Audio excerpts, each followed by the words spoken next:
মুসল্লিয়ান কিরাম ওয়া মুরব্বিয়ান ইযাম, সর্বপ্রথম আল্লাহ পাক রব্বুল আলামিনের আলিশানে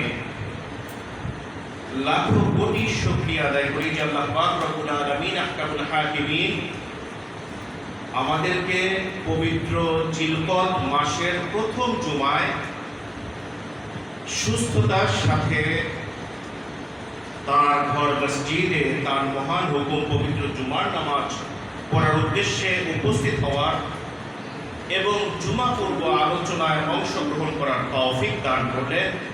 আমরা প্রত্যেকেই অন্তরের অন্তঃস্থল থেকে কালিমাতুল শুকর আদায় করে বলি আলহামদুলিল্লাহ। মুআজ্জাজ মুহতারাম হাযরাত মুসল্লিয়ান কিরাম, আল্লাহ পাকের দরবারে লাখো কোটি শুকরিয়া আদায় করি যে আবারও দীর্ঘ একটি উমরার সফরের পরে আমি গুনাহগারকে আপনাদের খিদমতে হাজির হওয়ার তৌফিক দান করেছেন। আলহামদুলিল্লাহ আলহামদুলিল্লাহ। আসলে এমন একটি জায়গার সফর হজ এবং উমরা, যে জায়গায় আমরা যারা গিয়েছি এবং যারা যাওয়ার জন্য আপনারা প্রস্তুতি নিয়েছেন, আপনারা উপলব্ধি করবেন আল্লাহ পাক রব্বুল আলামিন এই দুটো জায়গার মধ্যে, এই দুই হারামাইন শরীফাইনের মধ্যে এমন এক আল্লাহ প্রদত্ত, খোদা প্রদত্ত, আল্লাহ সুবহানাহু ওয়া তাআলার পক্ষ থেকে এমন এক আকর্ষণীয় মায়া মমতা দান করেছেন। পৃথিবীর যত বড় পাষণ্ড হৃদয়ের অধিকারী মুসলমান হোক না কেন, তিনি যদি এই দু পবিত্র জায়গাতে চলে যান, আল্লাহ পাক যদি তাকে তৌফিক দান করেন, তার মনটা নরম হতে বাধ্য হয়ে যাবে, গলতে বাধ্য হয়ে যাবে। এবং এমন মায়া, এমন আকর্ষণ আল্লাহ পাক রব্বুল আলামিন এই দুই জায়গাতে দান করেছে, যদি একবার কেউ নির্দিষ্ট সময়ের জন্য যায়, তার আর সেখান থেকে ফিরে আসতে মন চায় না। তারপরেও দুনিয়ার কাজকর্ম, জাগতিক অবস্থার কারণে আমরা ফিরতে বাধ্য হই। তো আল্লাহ পাক রব্বুল আলামিনের আলিশানে কোটি কোটি শুকরিয়া যে আল্লাহ সুবহানাহু ওয়া তাআলা পবিত্র শবে বরাত এবং কোরআনুল কারীম নাযিল হওয়ার মাস। আমরা তো শুধু কোরআনুল কারীমের তিলাওয়াতগুলো এখানে জানি, কিন্তু কোরআনুল কারীম যে যে স্থানে নাযিল হয়েছে সেই জায়গা আল্লাহ পাক রব্বুল আলামিন গোটা রমজানুল মুবারক, আমি গুনাহগার, আমার আব্বা আম্মা, স্ত্রী সন্তান সহকারে সেখানে কাটানোর তৌফিক দান করেছেন। পবিত্র লাইলাতুল কদর, কিয়ামুল লাইল, মাহে রমাদানের শেষ দশক এবং সবচেয়ে বড়, এই পৃথিবীর মধ্যে সবচেয়ে বড় যে জামাতটি হয়েছে মদিনা মুনাওয়ারায় এরপরে মক্কাতুল মুকাররমায়, সংখ্যার দিক দিয়ে, জনসংখ্যার দিক দিয়ে সেই পবিত্র ঈদুল ফিতরটা আল্লাহ পাক রব্বুল আলামিন সেই রাসূল করিম সাল্লাল্লাহু আলাইহি ওয়াসাল্লামের শহর সোনার মদিনায় কাটানোর তৌফিক দান করেছেন। এবং আল্লাহ রাসূল সাল্লাল্লাহু আলাইহি ওয়াসাল্লামকে উপর্যুপরিভাবে এই গুনাহগারের পক্ষ থেকে আপনাদের সবার তরফ থেকে সালাত ও সালাম দেওয়ার সৌভাগ্য হয়েছে। এজন্য আল্লাহ রাব্বুল আলামিনের শুকরিয়া আদায় করি আলহামদুলিল্লাহ। দীর্ঘ একটি সফরের পর আপনাদের খেদমতে আজকে আমার প্রথম জুমা। হাযরাত মুসল্লিয়ান কিরাম, হজের মৌসুম চলছে। আল্লাহ পাক রব্বুল আলামিন আমাদেরকে যে কয়টি ইবাদত বন্দেগী দান করেছেন এবং ম্যান্ডেটরি করে দিয়েছেন, এগুলো হচ্ছে ফরজে আইন। একজন মুসলমানের জন্য, যিনি একজন মুসলমান হবেন এবং যখন তিনি আল্লাহ রাব্বুল আলামিনের একত্ববাদের শাহাদা প্রদান করবেন, সাক্ষ্য দিয়ে দিবেন, তার জন্য ইসলামের 5টি বিধিবিধান পালন করা, মেনে চলা এবং অন্তর থেকে বিশ্বাস স্থাপন করা একজন মানুষের জন্য মৃত্যুর আগ পর্যন্ত ফরজে আইন। তোর মধ্য থেকে আমরা একটা নিয়মিত আমাদের সাথে সম্পৃক্ত, সেটি হচ্ছে দৈনিক 5 ওয়াক্ত নামাজ। এটা আমাদের প্রত্যেক সময়ের সাথে সম্পৃক্ত, এজন্য এটা নিয়ে বিস্তারিত আমরা অনেকেই অনেক কিছু জানি। দ্বিতীয়টা হচ্ছে রমজানুল মুবারকের সিয়াম, রোজা পালন করা, এটাও আমরা মোটামুটি অবগত আছি। নামাজ, এটা আমার দেহের ইবাদত, আমার দৈনিক কাজের সাথে সম্পৃক্ত।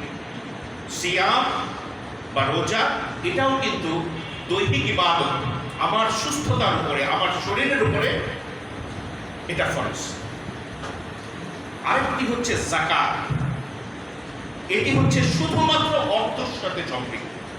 আল্লাহ পাক রব্বুল আলামিন আমাদেরকে নিসাব পরিমাণ যাদের মালিক করেছেন, সেই নিসাব পরিমাণ সম্পদের অধিকারীদের যদি একটি চান্দ্র বছর তার মালিকানায় সম্পদ থেকে থাকে, তাহলে সেই মোট সম্পত্তি 40 ভাগের 1 ভাগ অথবা শতকরা 2.5% হারে কড়াই গন্ডায় হিসাব করে যে অর্থ আপনি নির্দিষ্ট খাতে, আল্লাহ রাব্বুল আলামিন যে খাত নির্ধারণ করেছেন সেই খাতে দান করা, এটা হচ্ছে যাকাত, এটা ফরজ।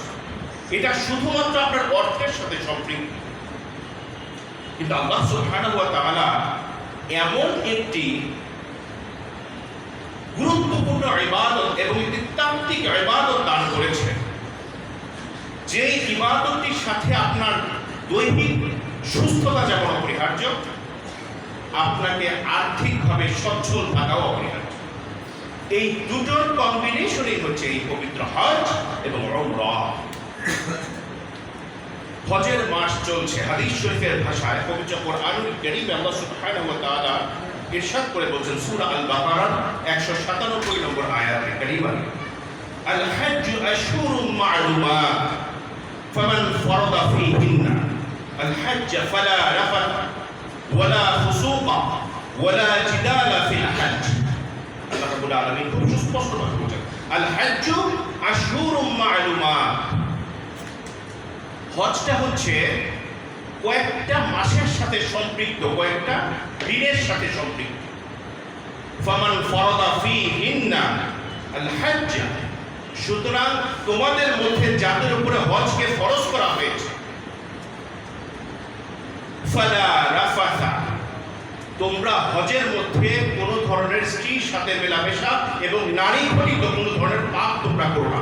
রাফাত শব্দের অর্থ হচ্ছে যে কোনো ধরনের সেক্সুয়াল অ্যাক্টিভিটি, যৌন ক্রিয়ামূলক কার্যকলাপ, এগুলোকে আল্লাহ রাব্বুল আলামিন প্রথমে এনেছেন। ফালা রাফাত ওয়ালা ফুসুক, এবং কোনো ধরনের পাপে লিপ্ত হও না। যে কোনো ধরনের পাপ হতে পারে, সেখানে কোনো ধরনের কবিরা গুনাহে তোমরা সেখানে লিপ্ত হও না। ওয়ালা জিদালা ফিল হজ্জ, আর হজের মধ্যে মারামারি করো না, ঝগড়াঝাটি করো না। হজের মধ্যে গিয়ে তুমি তোমার ধৈর্যের স্খলন ঘটিয়ে দিও না, তোমার ধৈর্যকে তুমি চরমভাবে রক্ষা করো। মানুষের সাথে তুমি ঝগড়াঝাটিতে লিপ্ত হয়ে যেও না, যদিও তোমার কষ্ট হোক না কেন। আল্লাহ রাব্বুল আলামিন বলছেন সূরা আল বাকারা 197 নম্বর আয়াতে কারীমা। তো এই আল হজ্জ আশহুরুম মা'লুমাতের ব্যাখ্যায় সমস্ত মুফাসসিরিনে কিরামগণ একমত পোষণ করেছেন, হজের মাস হচ্ছে 3, শাওয়াল, জিলকদ এবং জিলহজ। এই 3টি হচ্ছে হজের মাস। এখন কিন্তু হজের মৌসুম চলছে, সুতরাং সাধারণভাবে আমাদের যেহেতু বছরের এই সময় আমাদের হজ ফরজ হয়, আমরা হজে যাই, আমাদের আত্মীয় স্বজনেরা হজে যায়, পাড়া প্রতিবেশীরা হজে যায়। হজ সংক্রান্ত আলোচনা আমরা শুনবো, আমরা মানার চেষ্টা করবো, এটাই আমাদের ইমানের দাবি। তো হজ এমন একটি গুরুত্বপূর্ণ ইবাদত, যে যা বলছিলাম, এটা আমার দেহ এবং আত্মা দুটোর সাথে, দেহ এবং অর্থ দুটোর সাথেই সম্পৃক্ত। আমাকে আল্লাহ রাব্বুল আলামিন অনেক অর্থ সম্পদ দান করেছেন, কিন্তু আমি শারীরিকভাবে অক্ষম, আমি হজ করতে অযোগ্য বিবেচিত হব। আল্লাহ পাক রব্বুল আলামিন অনেক শক্তি, অনেক সামর্থ্য দান করেছেন, কিন্তু আল্লাহ পাক রব্বুল আলামিন আর্থিকভাবে আমাকে সামর্থ্য দান করেননি, আমিও হজ করতে অযোগ্য বিবেচিত হব। কিন্তু যখনই আমার দুটোর মধ্যে আল্লাহ রাব্বুল আলামিনের ঘরে যাওয়ার মতো টাকা এতটুকু পাথেও, হযরত রাসূল করিম মুহাম্মদুর রাসূলুল্লাহ সাল্লাল্লাহু আলাইহি ওয়াসাল্লাম ইরশাদ করেছেন, তিরমিজি শরীফের হাদিস, যে ব্যক্তিকে বাইতুল্লাহ পর্যন্ত যাওয়ার মতো পাথেও দেয়া হলো এবং ওই সময়টুকুতে তার পরিবার পরিজনের ভরণ পোষণের ব্যবস্থা করা হলো, এরপরেও ওই লোকটা হজ না করে ইন্তেকাল করল, অর্থাৎ আমরা জানি না আমাদের মৃত্যুটা কখন এসে যাবে। এই একটা মাত্র বিষয়, মৃত্যু, এটা কার কখন কোন অবস্থাতে চলে আসে আল্লাহ সুবহানাহু ওয়া তাআলা ব্যতীত আর কেউ এটা জানে না। আসার ক্ষেত্রে, দুনিয়াতে আসার ক্ষেত্রে কিন্তু একটা ধারাবাহিকতা রক্ষা করা হবে। আমার দাদার মাধ্যমে বাবা, বাবার মাধ্যমে আমি, আমার মাধ্যমে আমার সন্তান, তারপরে তার, তারপরে তার, তারপরে তার। কিন্তু এটা হায়াতের ক্ষেত্রে, মৃত্যু এমন একটি বিষয় এটাতে কোনো ধরনের ধারাবাহিকতা রক্ষা করা হয়। আমি এখন সুস্থ এখানে কথা বলছি, ঠিক 5 মিনিট পর আল্লাহ না করুক আমার মৃত্যু হয়ে যেতে পারে। এটা চিরন্তন সত্য। আজকে আমরা নামাজ পড়তে এসেছি, জুমার নামাজ। আমরা কেউ মুখে হাত দিয়ে বলতে পারবো না, এই গ্যারান্টি দিতে পারবো না জুমার নামাজ পড়ে আবার বাড়ি পর্যন্ত আপনি আমি ফিরে যেতে পারবো না। তো প্রিয় হাজিরিন, এই যে কথাটি বলছিলাম, এজন্যই আল্লাহ রাসূল সাল্লাল্লাহু আলাইহি ওয়াসাল্লাম বলেছেন, হজ এমন একটি গুরুত্বপূর্ণ ইবাদত, এটা আসলে একটি ঐতিহাসিক সফর। আমরা ইমামরা, খতিবরা বা মাদ্রাসায় বা ধর্মীয় আলোচনায় যতটুকুই কোরআন, হাদিস, নবী রাসূলদের জীবনী কাহিনী যতই শুনি না কেন, আমাদের মধ্যে যতটুকু ঈমান শক্তি তাজা হবে, ঈমানের আলোয় আমরা আলোকিত হতে পারব। কিন্তু হজ এমন একটি গুরুত্বপূর্ণ ঐতিহাসিক সফর, আপনি সেখানে স্বচক্ষে এই জিনিসগুলোকে অবলোকন করতে পারেন। সারাটি জীবন মসজিদে আমরা নামাজ পড়লাম, কোন দিকে থাকি? বাইতুল্লাহর দিকে ফিরে, খানায় কাবার দিকে ফিরে, পৃথিবীর যে প্রান্তে থাকি না, আমাদেরকে নামাজ পড়তে হয়েছে খানায় কাবার দিকে। তো সেই খানায় কাবাকে সরাসরি যাতে আপনি নিজের চোখ দিয়ে দেখতে পান, যে হাজরে আসওয়াদের কথা আমরা হাদিসে শুনেছি, একটিবার চুম্বন করলে আল্লাহ রাব্বুল আলামিন তাকে নিষ্পাপ হিসেবে কবুল আর মঞ্জুর করে নেন। সুবহানাল্লাহ।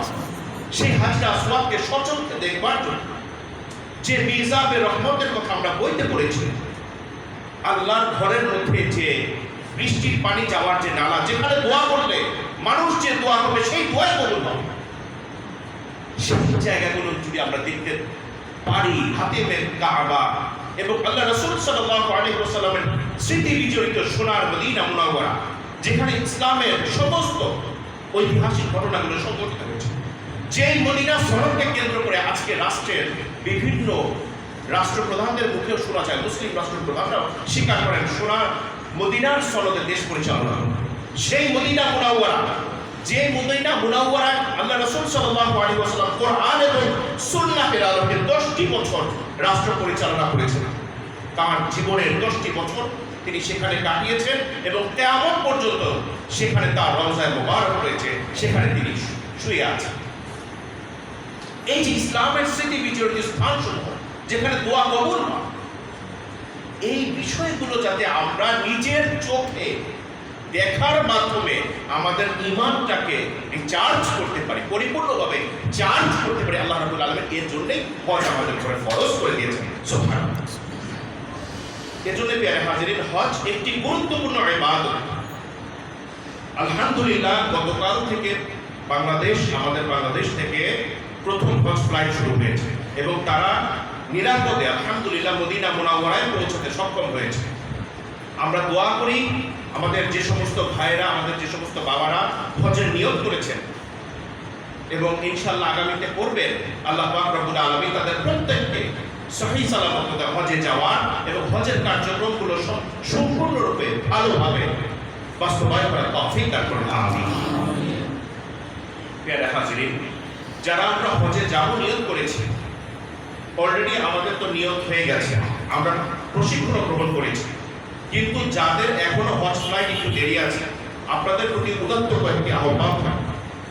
হজ এমন একটি গুরুত্বপূর্ণ ইবাদত, হযরতে আবু হুরায়রা রাদিয়াল্লাহু তাআলা আনহু থেকে বর্ণিত হাদিস, এই হাদিসটি সহিহ মুসলিম শরীফের 1337, মুসনাদে আহমদের 10607 এবং সহিহ ইবনে হিব্বানের 3704 নম্বর হাদিসে উল্লেখ আছে। হযরতে আবু হুরায়রা রাদিয়াল্লাহু তাআলা আনহু বর্ণনা করছেন, হযরত রাসূল করিম মুহাম্মদুর রাসূলুল্লাহ সাল্লাল্লাহু আলাইহি ওয়াসাল্লাম ইরশাদ করছেন, একবার তিনি সমস্ত সাহাবায়ে কিরামদেরকে নিয়ে খুতবা প্রদান করলেন, ভাষণ প্রদান করলেন। হে লোক সকল, তোমাদের উপরে হজকে ফরজ করা হয়েছে, বাইতুল্লাহ শরীফের দর্শনকে, জিয়ারতকে তোমাদের উপর ফরজ করা হয়েছে। সুতরাং তোমাদের যাদের উপরে হজ ফরজ হয়েছে, তোমরা হজ করে নাও, অতি দ্রুত হজ করে নাও। কারণ তোমাদের কারোই জানা নেই পরবর্তীতে তোমাদের কি ঘটবে। তোমাদের কারো হায়াত শেষ হয়ে যেতে পারে, হজের রাস্তা অনিরাপদ হয়ে যেতে পারে। এই দেখেন আজকে বিশ্বের যে অবস্থা, আল্লাহ না করুক যদি আরেকটি কোনোভাবে বিশ্বের ক্ষমতাধর দেশগুলোর মধ্যে যে প্রতিযোগিতা চলছে, মুসলিম এবং অমুসলিমদের যে একটি সংঘর্ষের আভাস আমরা পাচ্ছি, অমুসলিমদের নির্যাতন এত চরম আকার ধারণ করেছে। রাসূল করিম সাল্লাল্লাহু আলাইহি ওয়াসাল্লামের ভবিষ্যৎবাণী আছে, গাজওয়ায়ে মালহামার বিরুদ্ধে তৃতীয় বিশ্বযুদ্ধ সংঘটিত হবে এবং এটি সত্য, এটি হাদিস দ্বারা প্রমাণিত। শেষ জমানার ব্যাপারে নবীজি যে দিক নির্দেশনা দিয়েছেন এটা হাদিস, এবং রাসূল করিম সাল্লাল্লাহু আলাইহি ওয়াসাল্লাম বলেছেন শেষ জমানায় পৃথিবীর 4 ভাগের 3 ভাগ মানুষ থাকবে, এই যুদ্ধে 1 ভাগ মানুষ ধ্বংস হয়ে যাবে। নাউজুবিল্লাহ। সেই অবস্থার দিকে কিন্তু আমরা যাচ্ছি। ভবিষ্যতে জানি না কি ঘটে যাবে, আমার হজের রাস্তা নিরাপদ হবে কিনা, আমি যেতে পারবো কিনা, আমার শারীরিক সুস্থতা, আজকে আমি সুস্থ আছি, কালকেই তো আল্লাহ না করুক আমি পক্ষাঘাতে আক্রান্ত হয়ে আমার শরীরটা অচল হয়ে যেতে পারে। আজকে আমাকে আল্লাহ পাক টাকা পয়সা দিয়েছেন, এই হজ কিন্তু আমার পরে ফরজ হয়ে গেল। আজকে যদি আমি টাকার মালিক হই আর এই টাকা থাকা অবস্থাতে যদি আমি হজ পালন করি, আমার ফরজ ইবাদতের হক আদায় হয়ে যাবে। কিন্তু আল্লাহ না করুক আমি অলসতা করলাম, আমি বিলম্ব করলাম আমার মেয়েদের পরীক্ষা, আমার ছেলেকে চাকরি ভালো দিতে হবে, মেয়েটাকে বিয়ে দেওয়াতে হবে, এখন বয়স হয় নাই, আর একটু বয়স হোক তখন শুধু মসজিদে থাকবো, 5 ওয়াক্ত নামাজ পড়বো আর হজ করবো, মানুষের আজিসা করবো, এই ধরনের চিন্তা ভাবনা যদি থাকে, আর আল্লাহ না করুক যদি ওই সময়ে আপনাকে 1 বছর টাকা দেওয়া হলো, আপনি হজের নিয়ত করলেন, যদি কোনো ধরনের রাষ্ট্রীয় বিধিনিষেধ থাকে ভিন্ন কথা, কিন্তু একটি মাসালা আমরা জেনে রাখি, হজ ফরজ হওয়ার ক্ষেত্রে যদি কেউ বিলম্ব করে এবং তার উপর তখন ওই যখন হজ ফরজ হয়েছিল একটি মানুষের, আল্লাহ পাক রব্বুল আলামিন ধরেন এখন 2024 সাল, আল্লাহ পাক এখন আমাকে অর্থ দিয়েছেন এই বছর আমার উপর হজ করা ফরজ, কিন্তু আমি নিয়ত করেছি হজের কিছু নির্দিষ্ট নিয়ম কানুন থাকার কারণে আমি 25 সালে হজ করব। কতটুকু পর্যন্ত রুখসত হতে পারে? এখন ইচ্ছা করলেই আমি যেতে পারছি না, কারণ আমাকে রেজিস্ট্রেশন করতে হয়, আমাকে সেখানে আমার নাম এন্ট্রি করাতে হবে, প্রসেসিং করতে হবে। তো আমি 2025 সালের হজের নিয়ত করলাম, এই পর্যন্ত রুখসত আমি পাব।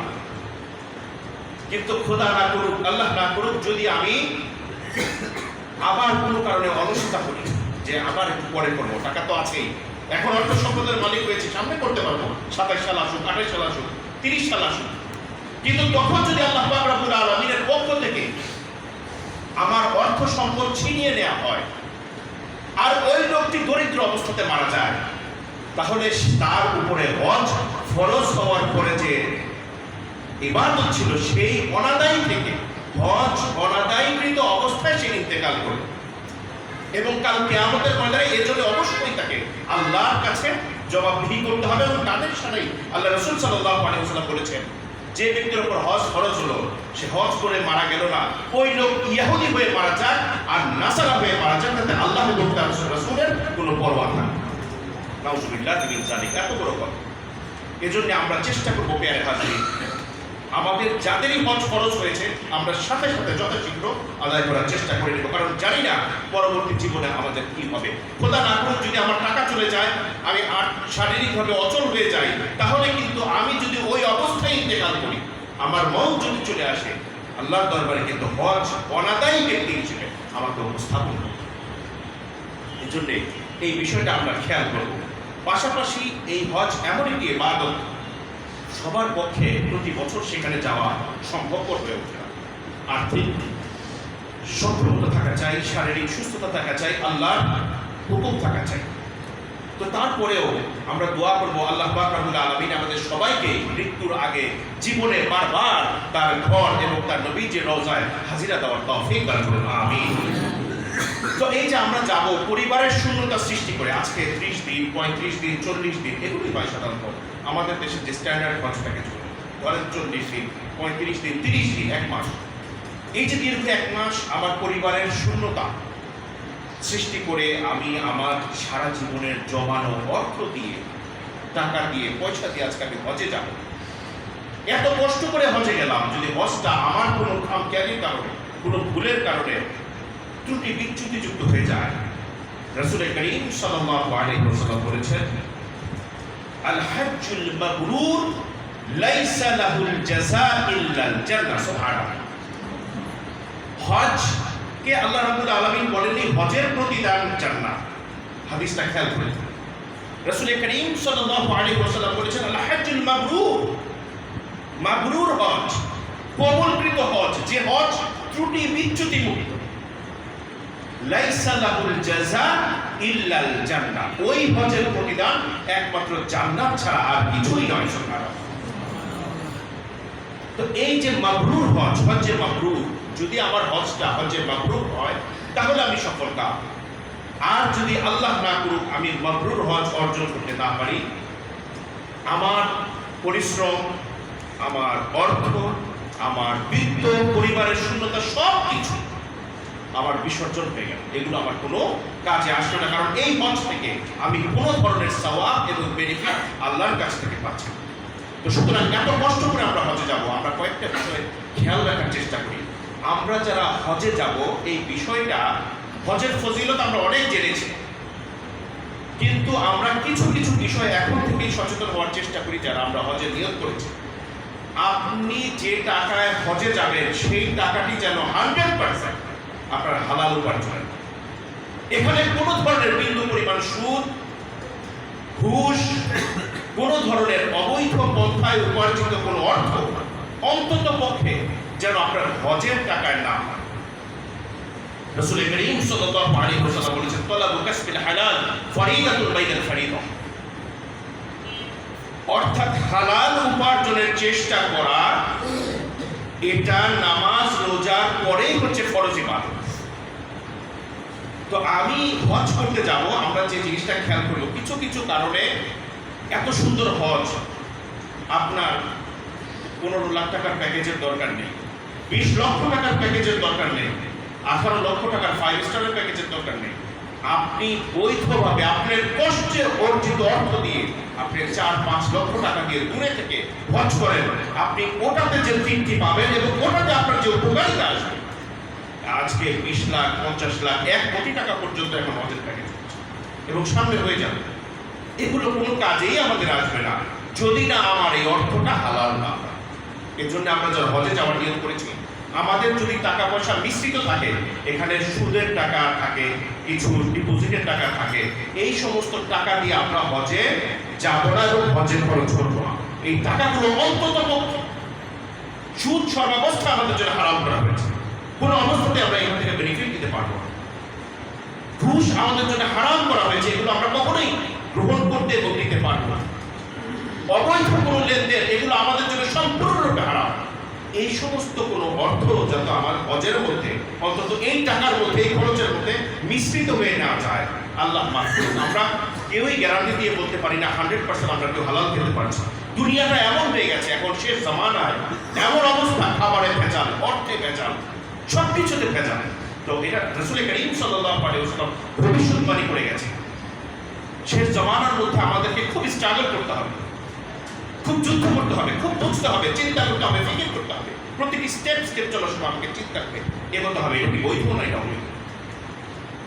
হজের মধ্যে একটা গুরুত্বপূর্ণ ইবাদত, আমরা চেষ্টা করব এই টাকাটা যাতে আমাদের হালাল হয়। এই হচ্ছে একটি বিষয়। আরেকটি বিষয় হচ্ছে আমাদের হজটা হতে হবে রিয়া মুক্ত, লৌকিকতা মুক্ত। আপনি হজে যাবেন, মানুষ আপনাকে নামের আগে আলহাজ বলবে, এই নিয়ত আপনার মধ্যে থাকতে পারবে না।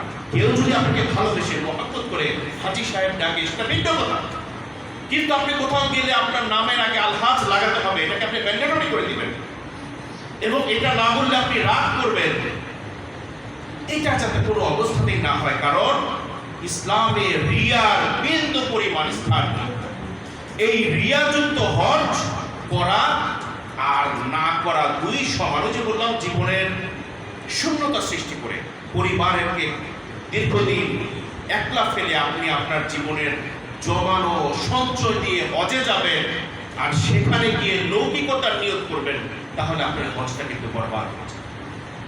এবং আরেকটি গুরুত্বপূর্ণ বিষয় প্যারে হাজিরিন, আমরা সামাজিক যোগাযোগ মাধ্যম অনেকেই ব্যবহার করি। আমরা ফেসবুক, টিকটক, এগুলো নিয়ে আল্লাহ পাক যদি তৌফিক দান করেন, একদিন ইনশাআল্লাহ অন্য কোনো জুমায় আলোচনা করব। আজকে মুসলিম জাতির ঈমান ধ্বংসের অন্যতম একটি গুরুত্বপূর্ণ মাধ্যম কিন্তু এগুলোর আবিষ্কারক কিন্তু কোনো মুসলমান আল্লাহওয়ালা ব্যক্তি নন। আজকে ওই যে ফিলিস্তিনের গাজায় আমাদের মুসলিম ভাই বোনরা যেভাবে নির্যাতিত হচ্ছে, বিশ্বের বিশ্বের যে যে প্রান্তে মুসলিমরা যেভাবে কষ্টে আছে, নিপতিত হচ্ছে, তাদের উপর যারা স্টিম রোলার চালাচ্ছে, সেই অভিশপ্ত ইহুদি জাতি, তারাই কিন্তু এই সমস্ত বিষয়ের আবিষ্কার। এটা আপনাকে মাথায় রাখতে হবে। এবং তারা কোনোদিন আমাদের বন্ধু হতে পারে না। আজকে আমরা কিছু একটা হলেই আমাদের সামাজিক যোগাযোগ মাধ্যমে ছবি আপলোড করে দিই, ভিডিও আপলোড করে দিই।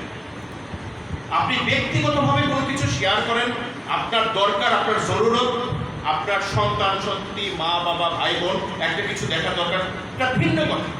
কিন্তু আপনি খানায় কাবা ওয়াফ করবেন, আর সেখানে আপনি লাইভ করবেন, দেখেন সবাই আমি খানায় কাবা ওয়াফ করছি, আমি হাজরে আসওয়াদ চুম্বনের চেষ্টা করছি, আমি সাফা মারওয়া সাই করছি, আমি মিনাতে আছি, মুজদালিফায় আছি। ইভেন সবচেয়ে বড় দুঃখজনক বিষয় যে রাসূল করিম সাল্লাল্লাহু আলাইহি ওয়াসাল্লামকে কাছ থেকে সালাম দিয়া আকুল আবেদন কোন না উম্মতে নেই বলেন তো? আপনারা উম্মতে মুহাম্মদিয়া সারা জীবন শুনেছি আল্লাহ রাসূল সাল্লাল্লাহু আলাইহি ওয়াসাল্লামের আদর্শে আমাদেরকে চলতে হবে। সেই রাসূলকে আমরা কখনো দেখিনি।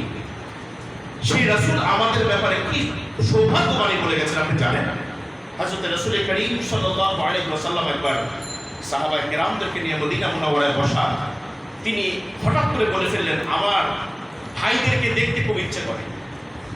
সহিহ বুখারী ও মুসলিমের হাদিস। সাহাবায়ে কেরাম রাদিয়াল্লাহু তাআলা আলাইহিম আজমাইন প্রশ্ন করলেন, ইয়া রাসূলুল্লাহ, আমরা কি আপনার ভাই নই? আল্লাহ রাসূল সাল্লাল্লাহু আলাইহি ওয়াসাল্লামকে ভাই বলা, বাবা বলা, এগুলো আল্লাহ রাব্বুল আলামিন সম্পূর্ণ নিষেধ করে দিয়েছেন।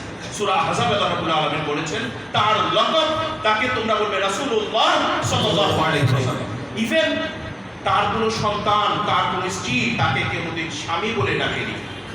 ফাতেমাতুজ জাহরা রাদিয়াল্লাহু তাআলা আনহা কোনোদিন তাকে বাবা বলে ডাকেনি, রাসূলুল্লাহ সাল্লাল্লাহু আলাইহি ওয়াসাল্লাম বলেছেন। কারণ নবীজির জন্য তাকে কোনো কিছু করে সম্বোধন করা আল্লাহ রাব্বুল আলামিন আমাদের জন্য হারাম করে দিয়েছেন।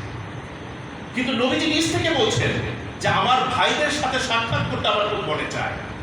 দেখেন আমরা কোথায় আছি।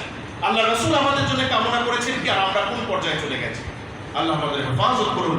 আজকে এই যে মুসলিম জাতি নিজ নিজ তাহজিব থেকে, তামাদ্দুন থেকে বিচ্যুত হওয়ার কারণে আজকে আমাদের উপর আযাব এবং গজব স্টিম হচ্ছে, আমরা বুঝতে পারি না। রাসূল করিম সাল্লাল্লাহু আলাইহি ওয়াসাল্লাম বলেন, তোমরা আমার সাহাবী, তোমরা আমার ভাই নও, বরং আমার ভাই তারা যারা আমাদের পরবর্তীতে, তোমাদের পরবর্তীতে এই দুনিয়াতে আসবে এবং না দেখে আল্লাহকে যেমন বিশ্বাসী স্থাপন করেছে, ঠিক না দেখে আমার আদর্শের তারা অনুকরণ করে যাবে, তারাই হলো আমার ভাই। সুবহানাল্লাহ। সেই রাসূল করিম সাল্লাল্লাহু আলাইহি ওয়াসাল্লামের দরবারে আপনি আমি সালাম দিতে যাব, হাজিরা দিতে যাব। আল্লাহর ওয়াস্তে বলি, এই আমরা যারা হজে যাব, তো মোবাইল ফোনের আমরা রেস্ট্রিকশন করি, আমরা ব্যবহারটা একটু কমাই। সেখানে যখন বাবু সালাম দিয়ে আমরা ঢুকে যাই, হাদিস শরীফে এসেছে রাসূল করিম সাল্লাল্লাহু আলাইহি ওয়াসাল্লামের রওজায়ে আকবারে যদি কেউ সালাম দিয়ে যায় এবং সেটা যথার্থভাবে নিতে পারে, যথার্থভাবে, আল্লাহ পাক রব্বুল আলামিন তার বিগত জীবনের সমস্ত গুনাহ খাতাগুলোকে মাফ করে দিবেন। সুবহানাল্লাহ। দলিল আল্লাহ রাব্বুল আলামিন পবিত্র কোরআনুল কারীমে বলছেন, ইয়া রাসূলুল্লাহ, ইয়া হাবিবাল্লাহ, আপনার সামনে যদি কেউ উপস্থিত থেকে আমার কাছে কোনো কিছু চায়, লা ওয়াজাদাল্লাহু, আল্লাহ তাআলাকে সে অবশ্যই পাবে, লামে তাকিদ, অবশ্যই আল্লাহকে পাবে, তাওয়াবার রহিমা, তওবা কবুলকারী এবং পরম দয়ালু। সুবহানাল্লাহ। যাচ্ছে নিষ্পাপ হতে, সেখানে গিয়ে যদি আপনি দেখবেন রওজা মুবারকের উপরে লেখা আছে সুন্দরভাবে সূরা হুজরাতের আয়াতটি, ইয়া আইয়ুহাল্লাযীনা আমানু লা তারফাউ আসওয়াতাকুম ফাওকা সাওতিন নাবিয়্যি ওয়া লা তাজহারু লাহু বিল কওলি কাজাহরি বা'দিকুম লিবা'দ আন তাহবাতা আ'মালুকুম ওয়া আনতুম লা তাশউরুন। আল্লাহ কিন্তু সতর্ক করে দিয়েছেন, হে আমার ঈমানদারেরা, তোমরা আল্লাহ রাসূল সাল্লাল্লাহু আলাইহি ওয়াসাল্লামের সামনে তোমাদের আওয়াজকে উঁচু করো না। এই হুকুমটা মুফাসসিরিনে কেরামরা একবার পোষণ করেছেন। নবীজি সাল্লাল্লাহু আলাইহি ওয়াসাল্লামের জীবন দশায় যেমন ছিল, ঠিক কিয়ামত পর্যন্ত রওজায়ে আকবারে এই একই মাসালা। আপনি নবীজির সামনে অতিরিক্ত আবেগ আপ্লুত হতে পারবেন না। আপনি আল্লাহ রাসূল সাল্লাল্লাহু আলাইহি ওয়াসাল্লামের সালাতু সালামের সময় আপনার চোখ দিয়ে পানি আসতে পারে, কিন্তু সেখানে কোনো আওয়াজ হতে পারবে না। আপনি অতিরিক্ত কোনো আচরণ করতে পারবেন না, অ্যাক্ট করতে পারবেন না, রিঅ্যাক্ট করতে পারবেন না। আন তাহবাতা আ'মালুকুম ওয়া আনতুম লা তাশউরুন। তোমাদের সমস্ত আমলগুলো বরবাদ হয়ে যাবে, তোমরা টেরই পাবা না, তোমরা বুঝবাই না, তোমাদের সমস্ত আমলগুলো আমি পাপ করে দেব। আল্লাহ রাসূল সাল্লাল্লাহু আলাইহি ওয়াসাল্লামের সামনে দণ্ডায়মান অবস্থা, বিশ্বাস করেন এত বাজে একটা অবস্থা। এখানে গিয়ে দেখবেন আল্লাহর ওয়াস্তে কেউ কখনো মোবাইল বের করবেন না, কোনো ধরনের ভিডিও করবেন না ওই জায়গাটা, কারণ ওইটা এমন একটি জায়গা। আপনি এসেছেন আল্লাহ রাসূল সাল্লাল্লাহু আলাইহি ওয়াসাল্লামের কে সালাতু সালাম দিয়ে আল্লাহ রাব্বুল আলামিনের কাছে দোয়া করে তার ওসিলা দিয়ে আপনি নিজের জীবনের গুনাহগুলো মাফ করিয়ে নিতে। আপনি এখানে যদি কেউ ভিডিও করে, কেউ সেলফি তোলে, এত বাজে অবস্থা। স্বয়ং যে জায়গাটার মধ্যে এখন গোলচিত্তি আকারে, যেখানে আল্লাহ রাসূল সাল্লাল্লাহু আলাইহি ওয়াসাল্লাম মেনশন করা আছে আসসালামু আলা রাসূলিল্লাহ ইনা, এখানে আল্লাহ রাসূল সাল্লাল্লাহু আলাইহি ওয়াসাল্লামকে সালাম দেওয়া হয়, মেনশন করা আছে, ওইখানে দাঁড়িয়েও মানুষ হাসি মুখে সেলফি। এই বিষয়গুলো থেকে আল্লাহ রাব্বুল আলামিন আমাদের হেফাজত করুন। যেহেতু এখন মডার্ন যুগ, স্মার্টফোন ছাড়া আমরা চলতেও পারি না, আমাদের দরকার, এটা দরকার আছে। কারণ আপনি যে রিয়াদুল জান্নাতে নামাজ পড়বেন, এখন এই স্মার্টফোন ছাড়া, স্মার্টফোন ওয়ালারা ব্যতীত কেউ ঢুকতে পারবে না, তাদের অ্যাপসের দরকার আছে। আমরা বৈজ্ঞানিক জিনিসগুলো ব্যবহার করবো, ইলেকট্রনিক্স ডিভাইসগুলো ব্যবহার করবো, আমি এগুলো নাজায়েজ বলছি না, কিন্তু যতটুকু প্রয়োজন ততটুকু। কিছু কিছু জায়গা আছে এগুলো থেকে বেঁচে থাকা আমাদের ফরজ। খানায় কাবা তওয়াফের সময়, সাফা মারওয়া সাইয়ের সময়, এবং আল্লাহ রাসূল সাল্লাল্লাহু আলাইহি ওয়াসাল্লামকে সালাতু সালাম দেওয়ার সময় আমরা অবশ্যই মোবাইল ফোনগুলো বন্ধ রাখবো। আল্লাহ পাক রব্বুল আলামিন তাহলেই আমাদেরকে ত্রুটিমুক্ত হজ করার তৌফিক দান করবেন। এই যে বিষয়গুলো রয়েছে আমরা এখন থেকেই প্রশিক্ষণ নেব। আর কাউকে আমরা কোনো কিছু হলেই সামাজিক যোগাযোগ মাধ্যমে এগুলো ছেড়ে দিব না, কারণ এগুলো রিয়ার অন্তর্ভুক্ত। আপনার মনে থাকুক আর নাই থাকুক, আপনি হয়তো বলতে পারেন হুজুর এটা তো আমার মনে নাই, আমার মনের ভিতরে এটা ছিল, আমি দিয়েছি মানুষকে জানানোর জন্য। ওই যে মানুষকে জানানোর জন্য আপনার অবস্থান আপনি দিয়েছেন, মানুষ জানবে, এটাই রিয়ার অন্তর্ভুক্ত। আল্লাহ পাক রব্বুল আলামিন তাহলে এই দোষগুলো থেকে আমাদের বেঁচে থাকার তৌফিক দান করুন, এবং পরিপূর্ণ প্রশিক্ষণের মাধ্যমে, এটা একটা গুরুত্বপূর্ণ ইবাদত। যারা এখনো আমরা যাইনি, আমরা কোনো হক্কানি আলেমকে দিয়ে যারা হজ করেছেন অথবা হজের যে প্রশিক্ষণ রয়েছে সেখানে আমরা অবশ্যই অ্যাটেন্ড করার চেষ্টা করবো, কারণ হজগুলো একটা নির্দিষ্ট সময়ের ইবাদত। এটা বছরে একবার আসে, কারো কারো জীবনে একবার আসে, দুইবার তিনবার, আল্লাহ পাক যতটুকু হুকুম দিয়েছে ততটুকু আসে। আমরা চেষ্টা করবো যাতে হজটা আমাদের ত্রুটিমুক্ত হয়, হজের ধারাবাহিকতা আমরা হেফাজত করতে পারি, হজের মধ্যে আমরা নিজেদেরকে সংযমী রাখতে পারি, ধৈর্য রাখতে পারি, আমরা যাতে কারোর প্রতি কোনো ধরনের কথায় কাজে আমার আচরণে যেন কেউ কষ্ট না পেয়ে যায়, আমার হজটা যাতে বরবাদ হয়ে যায়। আল্লাহ পাক রব্বুল আলামিন আমাদের সবাইকে এই সংক্ষিপ্ত সবক থেকে শিক্ষা গ্রহণ করে ত্রুটিমুক্তভাবে আল্লাহর ঘরে হাজিরা দেওয়ার তৌফিক দান করুন, আমিন। যারা আমরা যেতে পেরেছি আল্লাহ পাক রব্বুল আলামিন আমাদেরকে জীবনে আরো বারবার যতদিন বাঁচিয়ে রেখেছেন যাওয়ার তৌফিক দান করুন, সবাই বলি আমিন। যারা এখনো যেতে পারেনি আল্লাহ পাক রব্বুল আলামিন মৃত্যুর পূর্বে কাফনের কাপড় পরার পূর্বে একটি বারের জন্য হলো ইহরামের কাপড় পরিধান করার তৌফিক দান করুন, আমিন। ওয়া আখিরু দাওয়ানা আলহামদুলিল্লাহি রাব্বিল আলামিন। যারা সুন্নাত পড়ে নিকের মানে